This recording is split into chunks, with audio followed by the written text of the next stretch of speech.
responsabilidade, né? Então imagina Josué sabendo que o Criador estava honrando ele, embora a Torá diga que nunca houve um profeta como Moisés, mas o Criador, pelo seu favor imerecido, ele estava concedendo coisas a Josué que até mesmo não haviam sido concedidas a Moisés, a Moshe. Então, com isso, nós concluímos que cada um de nós tem uma finalidade no reino dos céus, na implantação do reino dos céus. Então, devemos orar muito. 1 Coríntios, capítulo 12 e 1 Coríntios, capítulo 14, fala sobre os dons, tá? Dom em hebraico é mataná, no plural o quê? Matanot, os dons, as dádivas, os presentes da Ruach HaKodesh, para que venhamos estar estabelecendo o reino de Elohim aqui, através dos nossos ministérios. Então precisamos ficar o quê? Na posição que o Criador nos chamou, tá? Então Paulo diz, em 1 Coríntios 3, Paulo plantou, Apolo regou e quem deu o crescimento foi Elohim, tá? Todavia quem planta não é nada e nem o que rega, mas Elohim que dá o crescimento. Paulo fala, vocês são a lavoura de Elohim, nós somos os agricultores, os cooperadores. Então, que cada um de vocês venha orar com relação a qual o seu ministério, tá? Qual a sua função no corpo do Mashiach, tá? Então, cada um de nós tem uma função. Por exemplo, que o Criador nos livre, tá? Pessoas que, depois de terem nascido, tá?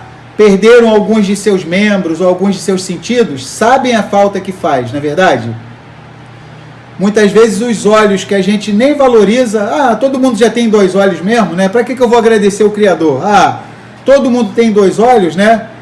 Para que eu vou agradecer ao Criador, tá? Mas que o Criador nos livre. Muitas pessoas, quando perdem a visão, passam o quê? A valorizar os olhos, quando perdem a audição, tá? E outras coisas mais, tá? Então, por que eu estou falando isso? Cada um de nós é uma parte do corpo do Messias, tá? Cada um de nós é uma parte do corpo do Messias. E Paulo, ele fala muito sobre isso em 1 Coríntios 12 e 1 Coríntios 14. No meio, que é 1 Coríntios 13, ele fala sobre o Ahavá, que o que tem que permear os dons é o quê? É o Ahavá, o amor que se doa, tá? Então, Paulo deixa bem claro que cada um tem uma função. Paulo chega a dizer assim, se todo o corpo fosse olho, né? Onde estariam os outros membros? Imagina, se ao invés de eu aparecer aqui para vocês, né, então eu tenho 2 olhos, nariz, boca, 2 braços, 2 pernas, por aí vai. Imagina, se na hora da transmissão, né, ao invés de aparecer eu aqui, aparecesse, fala um membro qualquer, vai. Braço, né, então aparecesse um braço aqui. Então o braço não ia nem conseguir dar shalom para vocês, não ia conseguir nada, né? Ou aparecer... linguagem de surdo e mudo, né? Ia ter que aprender. Imagina como é que ia ser. Ou chegasse aqui uma boca grandona, né? Então, poxa, nós íamos ser o quê? Uma aberração. Então, nós que somos Israel somos um corpo e cada um tem uma função. Pode falar, Nery. Existe no nosso corpo, né? Você tá, não vou citar aqui, né? Uhum. Porque é estranho falar, mas coisas que a gente nem imagina, que a gente faz assim com tanta naturalidade. É verdade. E que a gente não imagina que pode ficar sem aquilo e aquilo fazer uma diferença. Exatamente. Porque já é tão natural, assim. Então eu já contei, pode falar.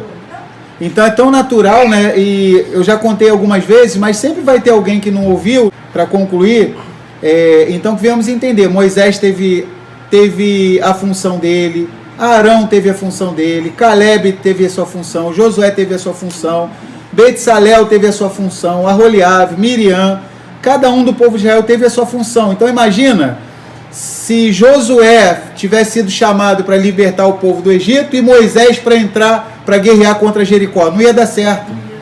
Não ia dar certo. Imagina pegar, por exemplo, Moisés e Arão para ser os espias no lugar de Josué e Caleb. Josué e Caleb eram guerreiros. Então Moisés tinha que receber a Torá, Arão tinha que ser o sumo sacerdote. Então que a gente venha refletir sobre isso. Cada um, Yahuwá desde os tempos eternos, ele teve toda a eternidade ele já contemplava, ele já sabia que existiríamos um dia, e conforme é registrado no Salmo 139, as mãos dele nos fizeram com esmero, com perfeição. Ele já havia determinado todos os dias, antes que existisse qualquer um deles. O rei Davi chega a ficar maravilhado, ele fala, Tal conhecimento é maravilhoso demais para mim, é elevado, eu não posso atingir isso. No Salmo 139 diz que ele conhece o nosso sentar, o nosso levantar. Antes que a palavra venha na nossa boca, na nossa mente, ele já sabe tudo. Então, esse Elohim maravilhoso, amoroso, ele fez cada um de nós com uma função. Assim como, por exemplo, no time de futebol. Então, imagina o goleiro querer ficar na ponta direita, né?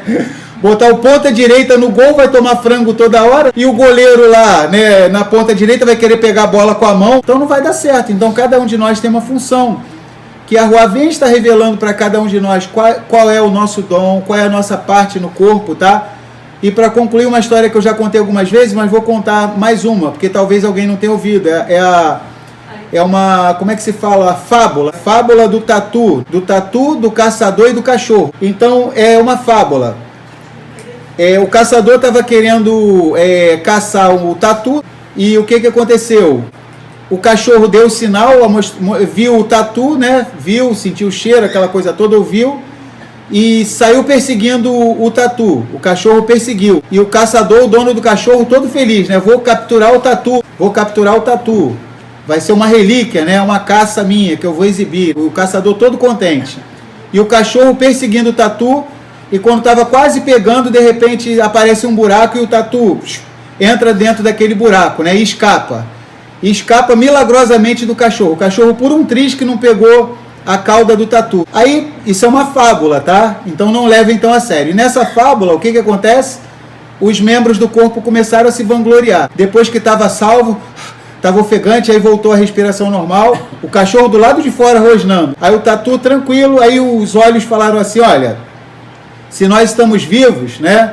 Modéstia à parte, mas todos vocês têm que ser gratos a mim. Os olhos, porque eu já tinha visto o cachorro, ó, já há muito tempo, ó, eu que vi primeiro. Aí, nesse instante, né, ele foi interrompido pelo nariz, pelo olfato. O que adianta? Você acha que quando tu viu eu já não tinha sentido o cheiro? Muito antes eu já tinha sentido o cheiro, rapaz. O vento tava nessa direção. E o ouvido falou, eu ganhei de vocês todos, né? Que eu já tinha ouvido o barulho já do cachorro e do caçador. E cada membro começou a se exaltar. E as pernas, que adianta tudo isso? Eu que fiz o trabalho pesado. Eu é que corri pra caramba, né? Não adiantava ter visto e ficado parado, sentido o cheiro, ouvido, se ficasse parado lá. Né? E cada membro foi se exaltando. O focinho, eu que tenho mérito maior, porque eu que me enfiei primeiro no buraco. E depois todo mundo entrou na aba, né? Depois de mim todo mundo entrou fácil, tá? E de repente eles perceberam que tinha uma parte que estava quieta, estava calada. A única parte do corpo do tatu que estava calada era o quê? Aquela cauda pesada do tatu. Então estava quietinha, calada, né? Aí todo mundo viu, não vai falar nada? Claro que não vai falar, né? Não pode falar nada, né? Não ajuda, né? Peso morto aí, atrapalhou todo mundo. Quase que o cachorro pegou a gente. Pô, você nem merecia estar aqui, rapaz. Você não fez nada. Você é um peso morto, você não merece fazer parte do corpo. Aí a cauda, né, nessa fábula, ela fala assim, tá bom, beleza, eu não sou bem-vindo aqui, todo mundo, não, eu não mereço estar aqui, não, então já que ninguém me quer aqui, eu me retiro. Nesse instante o cachorro estava do lado de fora, rosnando, né, a cabeça tinha entrado para dentro do buraco, o corpo todo, e a cauda estava assim pertinho da boca do cachorro, a cauda, então eu me retiro, tchum, ela recuou, no que ela recuou, o cachorro pegou a cauda, e junto com a cauda pegou o quê? Tatu inteiro, o corpo inteiro. Então que venhamos entender isso. Nós somos um corpo, então que venhamos valorizar uns aos outros, tá? Então nenhum de nós pode se achar mais importante em detrimento de outros, tá? Então o Criador, ele faz o que ele quer, do jeito que ele quer. E embora Josué não tivesse a mesma envergadura espiritual de Moshe, mas pelo seu favor imerecido, foi Josué que foi escolhido para fazer o povo entrar na terra prometida, tá? Então nós precisamos entender, a cada um de nós o Criador vai dar um ministério, vai dar uma função, então que sejamos gratos por aquilo que o Criador confiou a cada um de nós para fazermos, tá? Se a nossa chamada é ser como Moisés, que seja, se é ser como Arão, que seja, se é para ser como Josué e Caleb, que seja, se é para ser como Miriam, né, as mulheres, que seja, se é para ser como Betsalel e Aholiabe, que construíram o tabernáculo, que seja, tá? Então nós estamos concluindo, tá? E que Yahuwá encoraja a cada irmão e a cada irmã que as muralhas de Jericó, na vida de cada um de vocês, venham estar caindo por terra. Então, aquilo que é impossível aos homens, tá? É relatado nas Escrituras. O que é impossível aos homens é possível Elohim. Então, para Israel era impossível destruir as muralhas de Jericó, mas para o Criador não somente era possível, mas extremamente fácil, tá? Então os nossos impossíveis, tá? Que a gente pensa, isso aqui é impossível, já perdi até a esperança. Então que vamos entender que o Criador pode sim derrubar essa muralha e podemos entrar e conquistar a cidade de Jericó.